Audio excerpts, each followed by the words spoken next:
I think the idea that you're, 18 and in college and already know what you want to do and can set yourself up with a lab and go down that path is really daunting. So it's a big undertaking if you don't really know anybody else who's done it. Yeah, I've always been interested in people and psychology. So I was a psychology major in undergrad, and I actually have a bit of an untraditional path. I went to law school after undergrad and worked as a corporate attorney for several years. And when I decided that that sort of wasn't my dream passion, I thought about what I would do instead.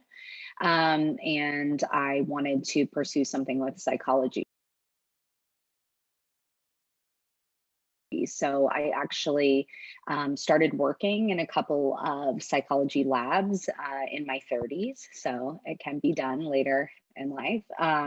And at first, I started working with developmental psychologists. And then I was attending talks in the department and learning more from people who were using neuroimaging as a technique to really understand how the brain is changing throughout development and how that contributes to a lot of behavior and decision making that we observe.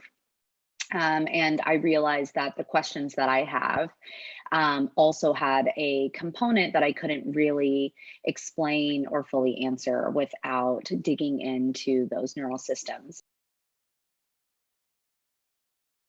So my work really looks at how experiences of threat and safety in the environment can shift social behavior.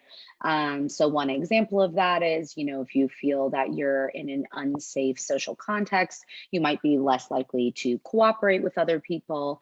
But if you feel supported because you have friends and family members who are providing that sort of social support or safety, then you might be more willing to engage in sort of positive, risky pursuits in your career or other types of social interactions.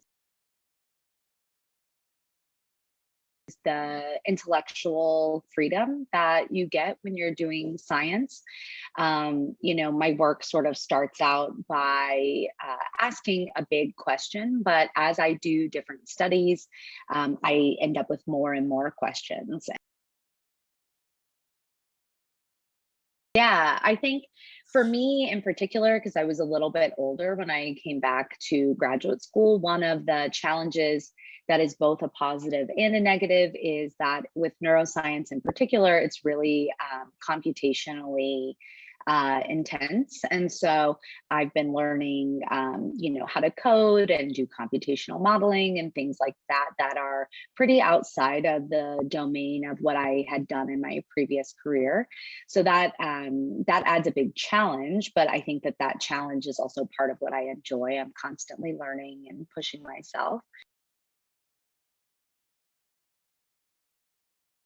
Yeah, so I'm a first generation college student and I went to a large university for college. I went to University of Florida. And even though I had a really positive experience there, I don't think I really understood what a PhD looked like, or what a career in research really meant. And so when I was a junior and was really thinking about next steps in my career, I didn't feel like I knew how to navigate going and getting a PhD and going into academia. And so once I had a bit more, I think, financial independence, and I had gone to graduate school and met people who had different life experiences than me, I felt more free to think about and pursue what I was really passionate about, which was psychology research and ultimately neuroscience.